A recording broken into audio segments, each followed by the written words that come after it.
महोदय, यहाँ यह उल्लेखनीय है कि शीत युद्ध की समाप्ति व समाधान, एशिया की घटनाओं तथा अफ़गानिस्तान से सोवियत सेना की वापसी से ही हुआ है। अफ़गानिस्तान में लंबे अरसे तक चला युद्ध सोवियत संघ के अस्तित्व के लिए कष्टदायी और मुश्किल हो गया।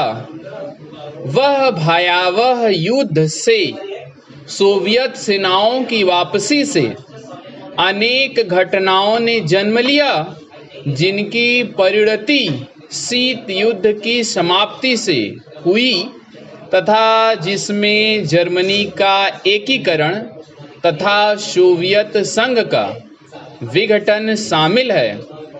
संक्षेप में, शीत युद्ध का और इस तनाव का एशिया की एकता पर दूरगामी प्रभाव पड़ा। एशिया के सभी देश यह चाहते थे कि क्षेत्र में शांति बने। चीन और सोवियत संघ का सीमा विवाद, चीन और वियतनाम का झगड़ा और भारत व चीन का सीमा विवाद उस समय की परिस्थितियों को स्पष्ट करता है। इस तरह से पाकिस्तान पूरी तरह से थाईलैंड और फिलीपींस के साथ अमेरिका के खेमे में चला गया था। जापान अपने आर्थिक और व्यापारिक संबंधों के कारण पश्चिमी के देशों में सामीप्य स्थापित कर रहा था। इससे एशिया की एकता को एक नया धक्का लगा है, क्योंकि एशिया के देश अलग अलग खेमों में बट गए थे। 1960 के दशक में एक नया मोड़ आया, जब शीत युद्ध के समय में आसियान के नाम से एक नए गुट का प्रादुर्भाव हुआ।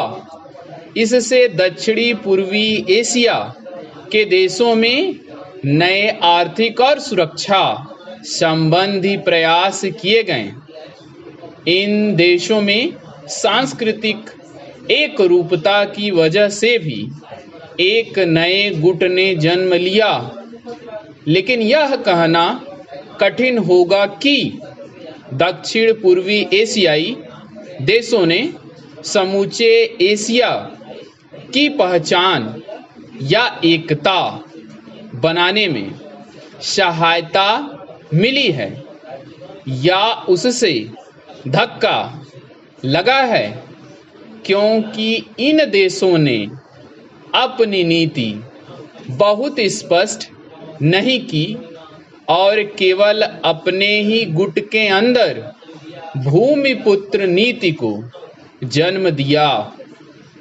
भारत भी अब आसियान का सहयोगी सदस्य बनने जा रहा है। भारत की पहल से दक्षिण एशियाई सहयोग संगठन सार्क की स्थापना 1985 में की गई, जिसके फलस्वरूप पड़ोसी देशों के आपसी सहयोग के लिए नया वातावरण तैयार हुआ। यह प्रयास शनैः शनैः उपयोगी रूप लेता जा रहा है, जो एशिया की पहचान बनाने की ओर महत्वपूर्ण कदम है। व्यापार, निवेश, तकनीकी ज्ञान, संचार माध्यमों में बढ़ोतरी ने विश्व गांव के विचार को भी पैदा किया। बढ़ते हुए व्यापार, निवेश, संचार एवं विज्ञान की आधुनिक तकनीकों ने पूरी दुनिया में एक दूसरे पर निर्भर रहने के नए विचारों को जन्म दिया। अंग्रेजी भाषा, हॉलीवुड, कंप्यूटर्स और उपभोक्ता संस्कृति ने पूरे विश्व को प्रभावित किया, जिससे देशों में फासले कम हुए, संस्कृति और सभ्यता भी प्रभावित हुई। हो सकता है कि इसके अच्छे परिणाम न हो, ऐसा भी आशंका की जाती है। उदाहरणतः जापान दूसरे महायुद्ध तक अपनी संस्कृति और सभ्यता व संयुक्त परिवार जैसी आधारभूत सामाजिक मान्यताओं को केवल अपनाए हुए नहीं था, बल्कि उससे चिपटा हुआ था। लेकिन जापान जैसे सभ्यता वाले देश भी यूरोप के प्रभाव से बच नहीं सके।